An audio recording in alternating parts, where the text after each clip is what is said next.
The air hung thick and sour, a mix of swamp rot and the acrid tang of wet concrete.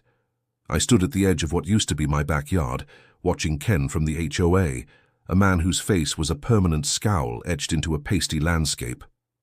Jab. Their finger at a city inspector. Ken's colossal 0% down McMansion was slowly, undeniably sinking another inch into the muck.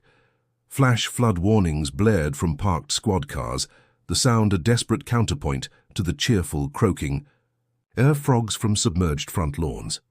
And somewhere across the flooded, miserable landscape, a rusted mailbox bobbed past like a miniature coffin. Yeah, that was me. You're probably wondering how we got here. I never thought a skinny little creek winding through my backyard would turn into a declaration of war. But that's exactly what happened. For years, that trickle of water was my refuge, my reward. After long days welding pipes and crawling under houses, I'd sit in an old folding chair next to it, a cold beer in one hand, a fishing pole in the other, though I never caught anything bigger than a curious bluegill. Dragonflies zipped through, the tall reeds. The air smelled like wet grass, and the only sound at night was the gentle burble of water weaving through the rocks. It was the kind of peace you didn't mess with. Then came the HOA. Technically, they'd been around for years, tucked away on the other side of the development in their identical beige boxes with their matching mailboxes and suspiciously synchronized porch pumpkins. We on the creekside were the old-timers, the leftovers from when this place was just fields and dirt roads. But lines were redrawn, neighborhoods annexed, and before we could blink, the HOA had slithered its way into our lives like an oil slick. I got my first taste of their nonsense one muggy Saturday morning when Ken Mitchell showed up on my porch, a clipboard clutched to his chest like a medieval shield. He wore a pristine polo shirt despite the humidity, and his smile had the same warmth as a final eviction notice. He introduced himself as the HOA Community Standards Chair. I introduced myself as busy, but that didn't stop him. He had concerns about my property. More specifically, he had concerns about my creek. "Mr. Jensen," he began, his voice tight and formal, "the association has received several complaints regarding an unauthorized water feature on your property." He gestured vaguely towards the back. "It poses a significant safety hazard to neighborhood children and wildlife." I stared at him like he'd just accused my cat of running a Ponzi scheme. "Unauthorized water feature? It's a creek, pal, a natural creek, been here for decades." Ken's smile didn't waver, but his eyes narrowed. "Our records indicate no approved water features for this lot. Furthermore, standing water and open drainage attract non-native species and pose an insurance risk." "Standing water?" I scoffed. "It's flowing water, and non-native species. You mean the frogs and dragonflies that were here before any of us?" He just scribbled something furiously on his clipboard. "Regardless, the HOA requires all properties to be in compliance with community standards. That means fencing the area, filling it in, or submitting a detailed mitigation plan for board approval." I leaned against the doorframe, trying to keep my voice even. "Look, the creek is a protected natural drainage according to my deed and county regulations. I'm not touching it." Ken's face hardened. "Then I'm afraid we'll have to issue a violation notice. Failure to comply will result in escalating fines." He huffed away, leaving the smell of expensive cologne and pure, unadulterated annoyance hanging in the air. 2 days later, the first violation notice was stuck to my door with blue painter's tape. It accused me of unauthorized landscape elements, unsafe open water, and attracting non-native species. I ignored it. A week after that, a second notice arrived, this time threatening fines of $100 per day. I wrote back a simple letter quoting county codes and attached a copy of the land survey showing the creek's status. They responded by scheduling a mandatory inspection. That inspection turned out to be 3 people I'd never seen before, wandering around my backyard with tape measures and smartphones, snapping photos like they were building a case against me for war crimes. Ken supervised from the edge of my property, tapping his foot impatiently as I stood there, arms crossed, daring them to step 1 inch into the creek itself. They didn't, but they made plenty of notes. A week later, at the mandatory HOA meeting I had absolutely no intention of attending. Until that point, Ken stood up in front of the crowd of mostly disinterested neighbors and declared my creek an imminent safety hazard. He cited insurance risks, wildlife attraction, mosquito breeding, and the potential for future erosion.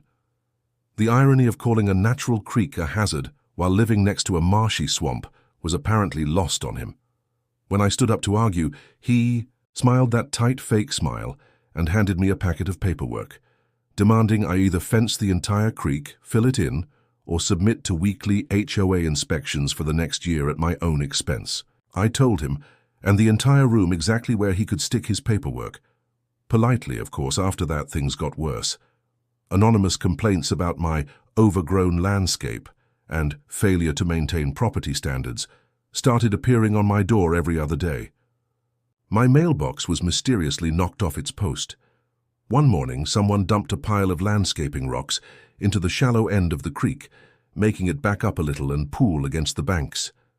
I even caught Ken himself one afternoon taking pictures of my yard from inside his SUV parked across the street, the engine running like some sort of suburban private investigator. I refused to budge. I kept the creek natural, kept the reeds trimmed, kept the flow clear. It was my land, my water, and my damn right to sit next to it in peace. I should have known they wouldn't stop there. It happened early on a Wednesday morning.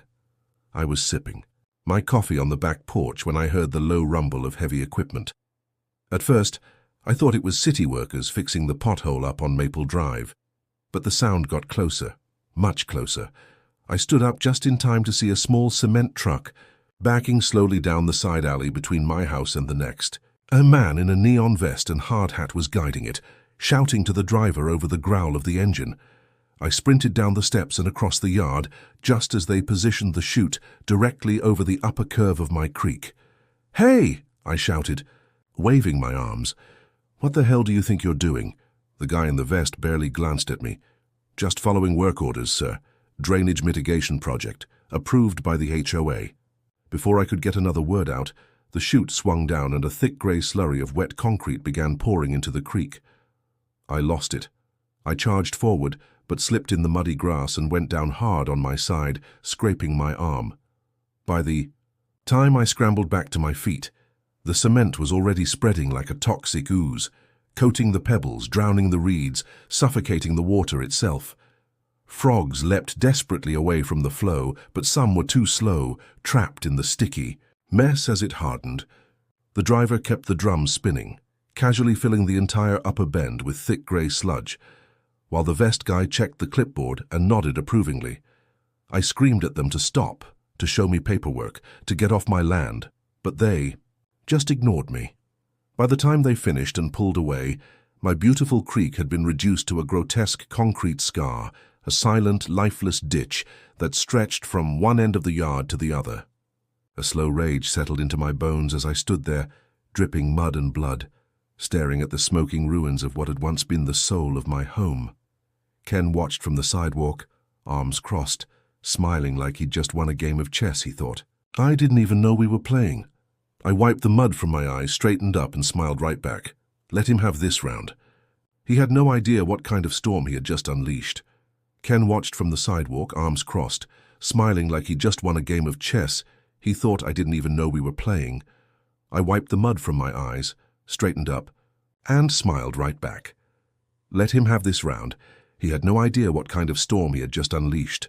The first rain was almost a relief after the summer.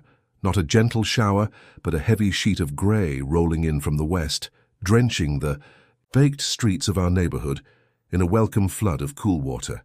I sat on my porch and watched it come, arms crossed, coffee growing cold in my hands as thick drops hammered the roof and turned the lawn into a muddy sponge. Normally, the creek would have handled it without complaint, its little gurgling mouth swallowing the runoff and carrying it downstream. But this time, there was no creek to catch it, only a long concrete scar, hard and slick and useless. I watched the water hit the concrete channel, swirl uncertainly, and then begin to back up, pulling across the lawn and into the low spots like an old man trying to remember his way home. Within an hour, puddles stretched across my backyard like ugly grey bruises. By noon, the sidewalk out front was ankle-deep in murky runoff, small pieces of mulch and trash spinning in lazy circles. where the storm drains clogged. Across the street, Ken Mitchell stood on his porch with an umbrella the size of a beach tent, watching with thin-lipped satisfaction as water lapped at the curbs and flower beds. His perfect suburban utopia was getting a little damp. It took only 2 storms for the first real problems to appear. Mrs. Jensen at the corner house woke up to find her basement carpet squishing under her feet. Mr. Alvarez had to sandbag his front door when a river of runoff poured down the slope of his yard straight toward his porch. The gutters on Maple Drive overflowed so badly that the whole cul-de-sac turned into a stagnant pond, trapping a couple of unlucky cars up to their wheel wells in dirty brown soup. And every single time, the HOA sent out a notice blaming the homeowners. Improper lawn grading, clogged personal drains, failure to maintain property water runoff according to HOA standards. It was never their fault. Not once did Kent or his cronies mention the fact that by pouring concrete into the natural drainage path, they had crippled the entire runoff system. It was as if the creek had never existed, wiped from their memories the way you might erase a guilty footprint from a crime scene.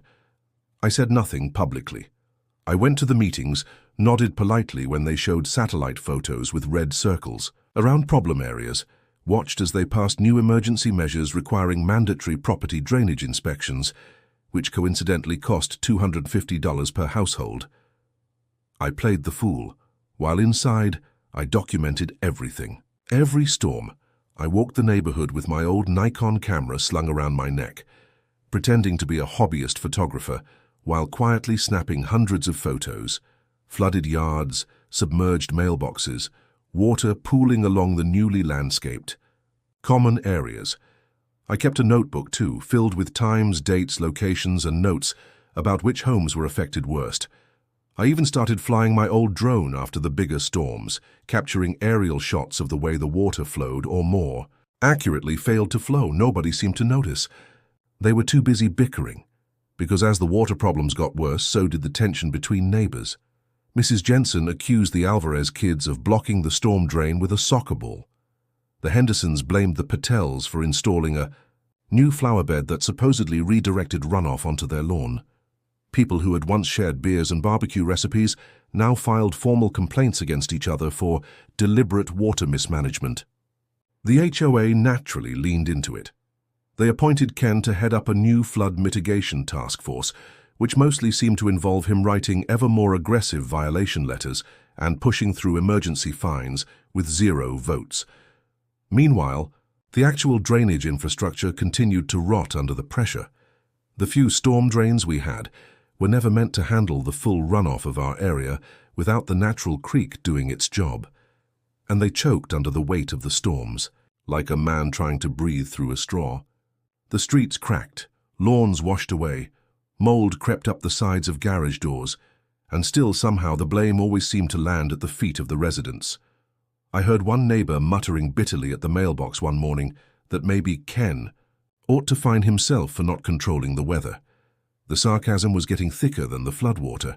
I said nothing, just nodded sympathetically and tucked another set of printed photos into my growing evidence file. It wasn't just the water that was rising, it was resentment, thick and ugly, building pressure under the surface of our tidy neighborhood, like steam under a cracked kettle lid. You could feel it in the way people avoided each other's eyes. At HOA meetings, the way whispered conversations cut off abruptly when certain board members walked past.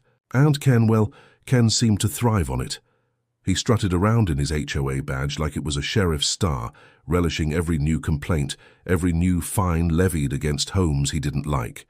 He even made a special visit to my door one afternoon, fake smiling and informing me that due to ongoing drainage issues, I was required to submit a full landscaping plan for review by the end of the month.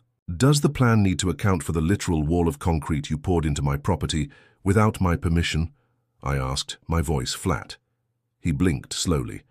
Any alterations to the current drainage structures are subject to further fines. I signed the paperwork with a smile, took his official-looking form and added it to my ever-thickening binder of ammunition. Let them bury themselves. I was patient. I had time. And I knew something they didn't. Nature doesn't forget. Water doesn't forgive. And concrete, for all its smug permanence, cannot stand forever against the simple, unstoppable persistence of rain and gravity. It wouldn't be long now. The cracks were already showing if you knew where to look. I saw it in the slow but steady sink of Mr. Alvarez's retaining wall, in the widening puddle that never quite dried up at the base of the Hendersons' driveway, in the way Mrs. Jensen's front lawn looked suspiciously tilted toward the street after the last big storm. The earth was moving, imperceptibly at first, like a cat shifting its weight before a pounce, but moving all the same, all because they had tried to pave over something that was never meant to be controlled. I kept my head down, kept my mouth shut, kept my camera batteries charged, because it wasn't just me they had wronged anymore. It was all of us. And when the dam finally broke, I intended to have a front row seat. And when the dam finally broke, I intended to have a front row seat. The heavy envelope had sat at the bottom of my filing cabinet for years, tucked between yellowed manuals and a cracked box of Christmas lights I never hung. I found it the night after Ken dropped the latest violation notice on my doorstep, his smug grin still fresh in my memory. It had been pure stubbornness that drove me into the garage that night, flashlight clenched between my teeth, rifling through old boxes until I found the battered blue folder my grandfather had given me when he signed over the property. "Might be useful someday," he had said, and then promptly refused to explain. I pried the envelope open with the edge of a screwdriver and found a treasure trove inside. Original land surveys dating back to 1952. A certified letter from the County Water Authority dated 1978, confirming a permanent natural drainage easement running directly through what was now my backyard. Copies of state environmental protection, orders recognizing the creek as part of a protected watershed. In other words, hard official proof that my little creek was not just a pretty feature, but a legally protected drainage route. One that no homeowners association, no matter how drunk on power, had the right to fill, block, reroute, or otherwise tamper with. And that was exactly what they had done when they poured concrete into it. I sat back on the cold concrete floor, the documents spread out like a hand of winning cards, and let out a long, slow breath. They had screwed up royally. But proving it would take more than just waving these papers around at the next HOA meeting. I needed the right people to see them. People with badges, people with clipboards, people who could shut Ken down the way a dam shuts down a river. So I made some calls. First to the County Water Authority, requesting a property inspection due to suspected unauthorized modification of natural drainage systems. Then to the City Environmental Office, framing it as a concern for potential wetland violations. I used my real name, gave my real property details, but carefully left out any mention of the HOA for now. Let them find the smoking gun themselves. While the bureaucratic wheels began to turn, I got to work on the second part of my plan. Anonymous whistleblowing. It was surprisingly easy.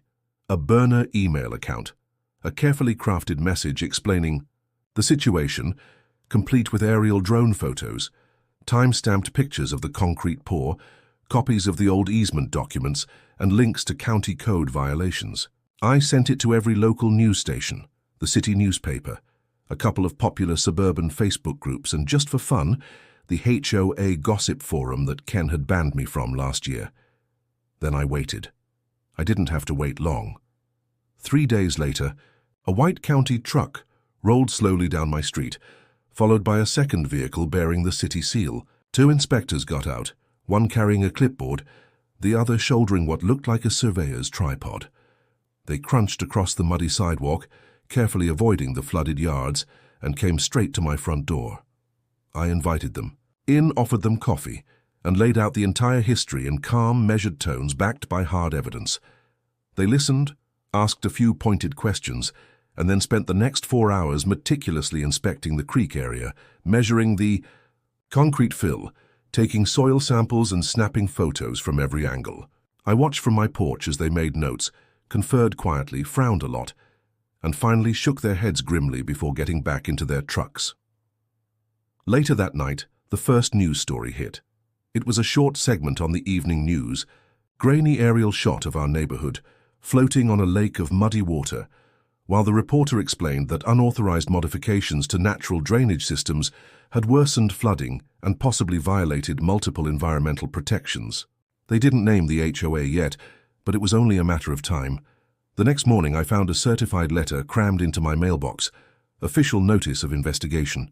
It was addressed to the HOA, but of course, Ken already knew.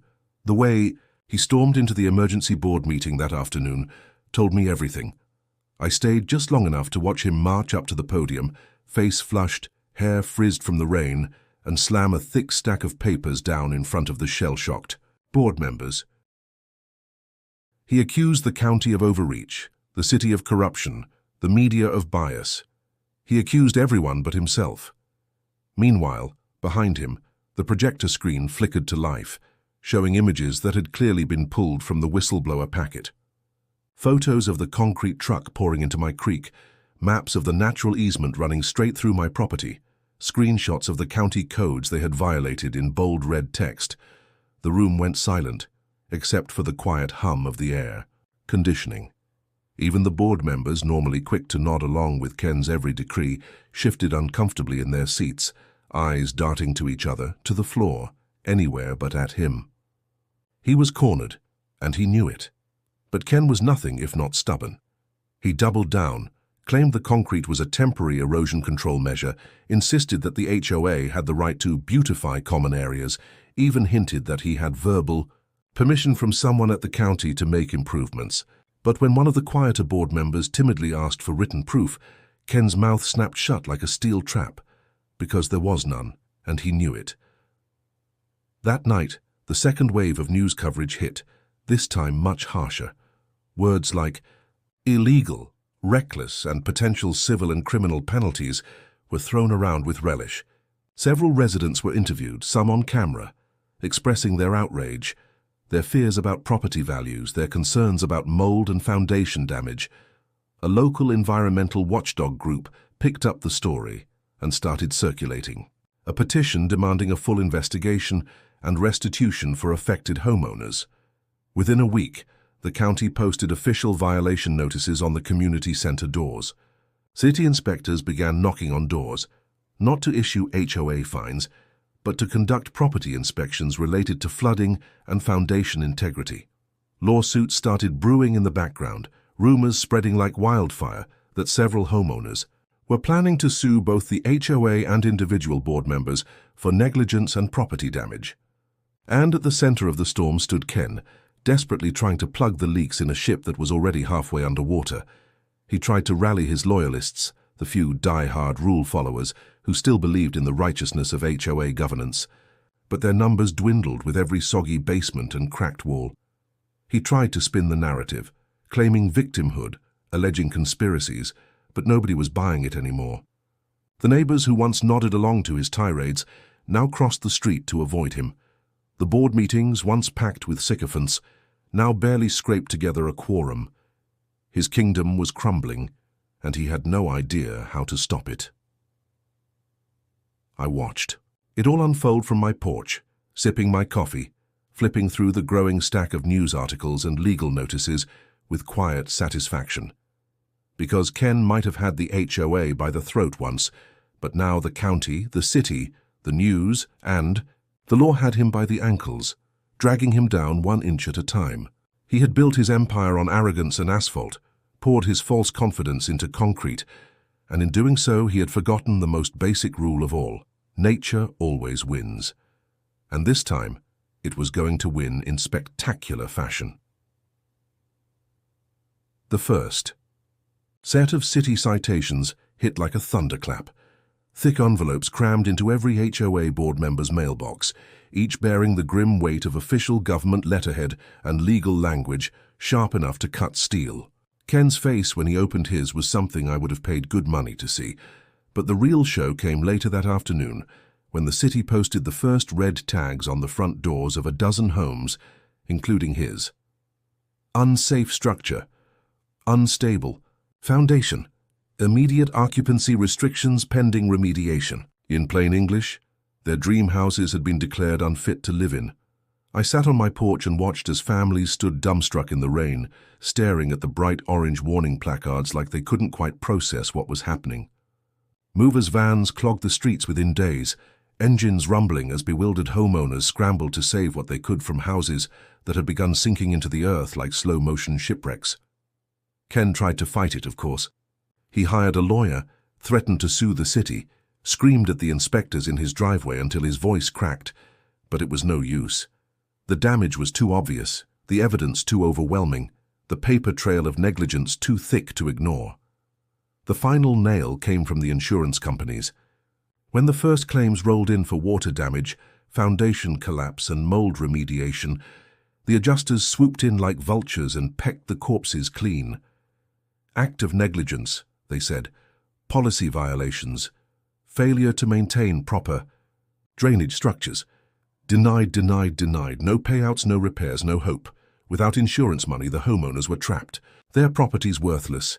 Their mortgages bleeding them dry. Foreclosure notices started appearing in windows like paper ghosts. Ken's own home, once the pride of the neighborhood with its manicured hedges and faux Greek columns, was the first to be condemned outright.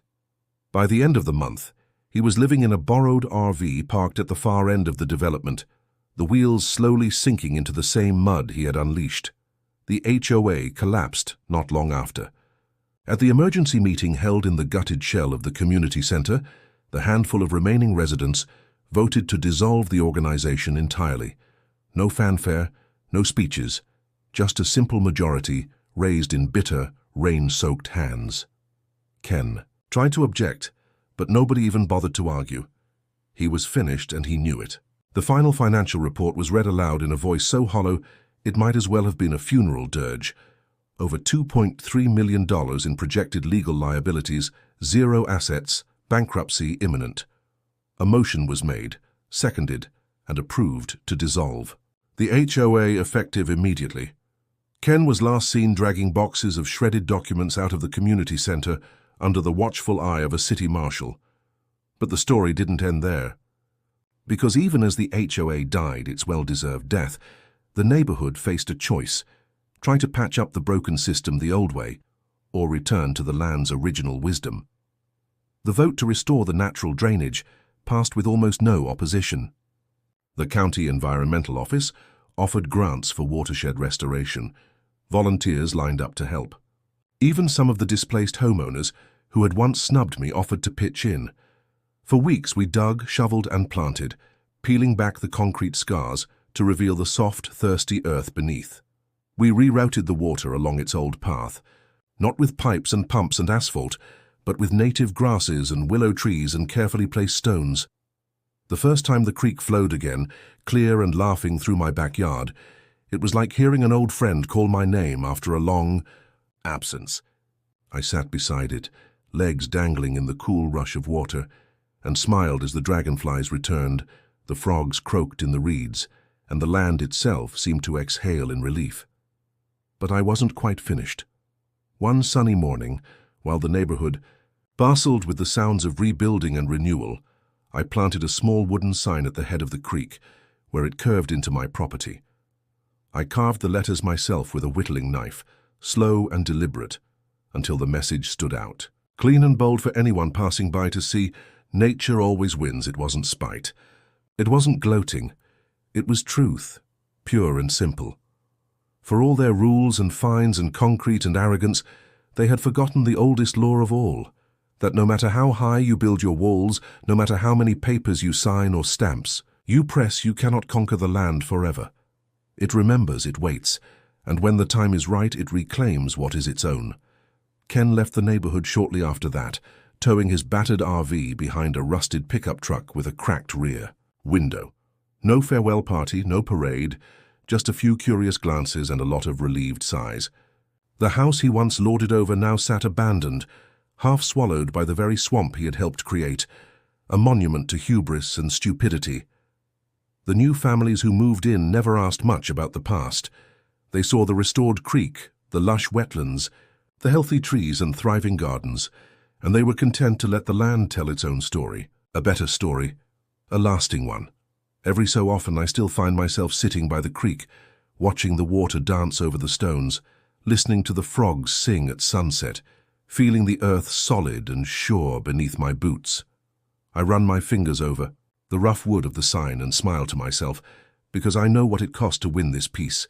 And I know that no matter what comes next, no matter who tries to tame it or own it or reshape it, the land will endure. It will remember. It will win, just like it always has.